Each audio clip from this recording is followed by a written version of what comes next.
खुश आमदीद। कैसे हैं? उम्मीद करते हैं बहुत खुश होंगे।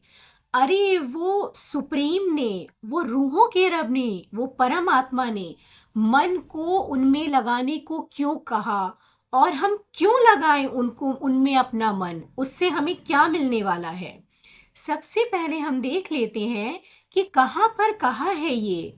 सबसे पहले हम चेक करेंगे एक श्रीमद् भगवत गीता का श्लोक, और दूसरा देखेंगे कुरान मजीद की एक आयत, जो दोनों ही चीज सेम बात कहती हैं। श्रीमद् भगवत गीता में अध्याय 12 श्लोक 8 में आपको मिल जाएगा, मय्येव मन अध्यात्सौ मयि बुद्धि निवेशया। इसका मतलब होता है मन और बुद्धि को मुझ में लगाओ, अर्थात मेरी याद में रहो। अब दूसरा हम आयत देखेंगे, एक जो आयत आपको मिल जाएगी कुरान में सूरा अहज़ाब आयत 41 में, या अय्युहल्लज़ीना आमनुस्कुरुल्लाह ज़िक्रन कसीरा। इसका मतलब होता है अल्लाह को बहुत ज़्यादा से ज़्यादा याद करो। अच्छा, तो उनकी चाहना है वो सुप्रीम सोल की, वो रूहों के रब की, वो परम आत्मा की, कि हम उन्हें याद करें। भाई क्यों याद करें? इतना सब कुछ देखने को है दुनिया में, और जब देखते हैं तो वो दिमाग में बैठ जाता है और उससे ख्वाहिशें पैदा होती हैं। तो इतना सब कुछ है हमारे पास, क्या अब यही बचा है कि हम उनको बैठ के याद करें?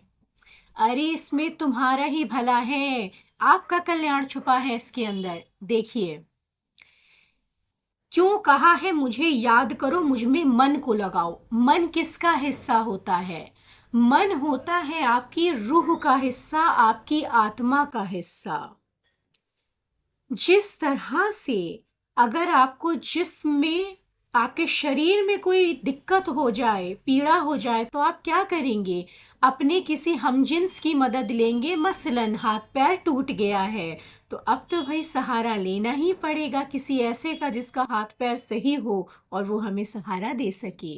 उसी तरीके से अगर कोई दिक्कत आत्मा में आ गई है, अगर कोई दिक्कत रूह में आ गई है, तो अब उस लंगड़ी रूह को कौन सहारा देगा? लंगड़े शरीर को तो हमजिन्स ने, दूसरे शरीर ने सहारा दे दिया। अब इस लंगड़ी रूह को कौन सहारा देगा?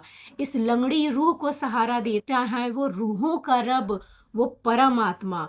इसीलिए उन्होंने कहा है तुम मुझे याद करो, तुम्हारे सारे कष्ट, तुम्हारी सारी तकलीफें धीरे धीरे खत्म होती जाएंगी। और जो चीजें तुम बाहर ढूंढ रहे हो, असल में वो चीजें तुम्हें बाहर मिल ही नहीं सकती। देखते हैं कैसे हम खुशियां ढूंढते हैं आजकल बाहर। आजकल इतना ज्यादा कंज्यूम क्यों करने लगे हैं चीजों को लोग? किसी भी चीज को, चाहे कपड़ा हो, चाहे गाड़ी हो, या कुछ भी हो, हर चीज को बहुत कंज्यूम किया जा रहा है। वाई? क्योंकि इंसान खुश रहना चाहता है। उसे लगता है जब वो नई नई गाड़ी निकलवाता है तो उसे बहुत खुशी अंदर से फील होती है। उस नशे को बार बार महसूस करने के लिए वो और कंज्यूम करता जा रहा है। मगर एक बात बताइए, वो नशा ही क्या जो 2 मिनट में उतर जाए? गाड़ी खरीदी, खुशी मिली, मगर खुशी गायब। वो खुशी थी या छलावा था? कपड़े खरीदे, खुशी आई, खुशी गायब। हम एक परमानेंट चीज को एक नॉन परमानेंट चीजों में ढूंढ रहे हैं। खुशी परमानेंट चीज जो है वो परमानेंट के पास है। ये खुशी उनका खजाना है, और उस खुशी को हम बाहर ढूंढ रहे हैं कि हमें इनसे खुशी मिल जाए, हमें उनसे खुशी मिल जाए। कैसे मिलेगी वो खुशी आपको? देखिए, जैसे आपने देखा होगा कुछ रिश्तों में, कुछ रिश्ते ऐसे होते हैं जो हमें बहुत सुकून दे रहे होते हैं।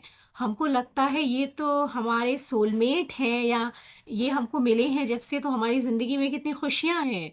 मगर ऑल ऑफ सडन बहुत गहरे गहरे सालों के रिश्तों में देखा गया है, इवन शादी होने के बाद भी ये देखा गया है कि उसके बाद ऑल ऑफ सडन कुछ ऐसा होता है, दोनों एक दूसरे से बड़े चिढ़ने लग जाते हैं। वो सुकून कहाँ चला गया? अगर वाकई में वो आपका सोलमेट था, तो वो सोलमेट से सुकून कहाँ चला गया? क्योंकि वो सोलमेट था ही नहीं, वो आपका बॉडी का साथी था, वो आपके जिस्म का साथी था। आपका रियल सोलमेट तो वो सुप्रीम सोल है, आपकी रूह का साथी वो रूहों का रब है, परमात्मा है इस आत्मा का साथी। इसीलिए वो कहता है, वो आत्माएं अब जो लंगड़ी आत्माएं हो चुकी हैं उनको सहारा मैं ही देता हूँ। उनको जब आप याद करोगे ना, तो आपके अंदर परमानेंट सुकून महसूस होता रहेगा। और ये सुकून जो परमानेंट वाला आएगा ना, उसके लिए जो आप कंज्यूम करते रहते हो ना चीज़ें, ये भी ले लो वो भी ले लो, ऐसा भी कर लो वैसा भी कर लो, शायद खुशी मिल जाए। आप एक जाइंट व्हील में फंस चुके हैं। ये जाइंट व्हील वो वाला है जिसमें चूहे को छोड़ दिया जाता है, चूहा दौड़ता रहता है, व्हील नाचता रहता है। अब क्या होगा? व्हील तो रुकेगा नहीं, चूहा दौड़ते दौड़ते मर जाएगा। कहीं ऐसा तो नहीं हम भी ऐसी चक्कर में फंस गए हैं, नॉन टेम्परेरी चीज़ों को खरीद खरीद के वक्ती खुशी ले रहे हैं, और अब वो चीज़ें बड़ी महंगी हैं, तो अपने आप को कोहलू की तरह जोत रहे हैं पैसा कमाने के लिए कि हम खुशी कमा लें। अरे खुशी ना तो पैसे से मिलेगी ना तो चीज़ों से मिलेगी, खुशी चाहिए है इस रूह को जो रूहों के रब के पास मिलेगी। इसीलिए उन्होंने कहा, अपने मन को मुझ में लगा लो अगर परमानेंट खुशी चाहते हो। अपनी ज़िंदगी में देख लीजिएगा, बैठिएगा सुकून से और सोचिएगा कितनी चीज़ें आईं, उनको कहते नहीं है प्राप्त करने के लिए, उनको हासिल करने के लिए हमने कितनी एड़ी चोटी का जोर लगा दिया था। और जिस वक्त हम इतनी मेहनत कर रहे थे, हमें ऐसा महसूस हो रहा था कि जब ये हमें मिल जाएगा तो शायद हम दुनिया के सबसे खुश इंसानों में होंगे। मगर अफसोस, वो जब मिला तो हम बौखला गए। पहले तो ऐसी कोई चीज़ मिलती है तो आपकी यहाँ की स्टेज, दिमागी स्टेज थोड़ी हिल जाती है, आप ओवर एक्साइटेड हो जाते हो, और वो नशा एक्साइटमेंट का जितनी तेज चढ़ता है ना उतनी तेज उतर भी जाता है, क्योंकि खुशी तो उसमें थी ही नहीं, खुशी तो उनके पास थी। तो रियल में अगर खुश होना चाहते हैं तो उनसे मिलिए, उनसे कनेक्ट करिए, खुद को रूह समझिए, वो रूहों के रब से कनेक्ट करिए। तो मिनट उनको याद करेंगे, क्योंकि एविडेंस तो देख लिया अभी, कुरान में भी है, श्रीमद् भगवद गीता में भी है, तो याद कर लेते हैं 2 मिनट। महसूस करिए अपनी पेशानी पर और ब्रकुटी पर, जहां पर आपकी रूह मौजूद होती है, वहां पर आपकी रूह चमक रही है एक बिंदी की तरह, एक नुक्ते की तरह सफेद। और आपके सर के ऊपर एक गोल्डन कलर की लाइट मौजूद है। ये गोल्डन कलर का नूर जो मौजूद है, ये खुशी का भंडार है, और इसमें से गोल्डन रोशनी, रहमतें, बरकतें सब निकल निकल कर मेरी पेशानी पर और ब्रकुटी पर मौजूद रूह में भरती जा रही है, और मुझे बहुत ज़्यादा खुशी और सुकून महसूस होता जा रहा है।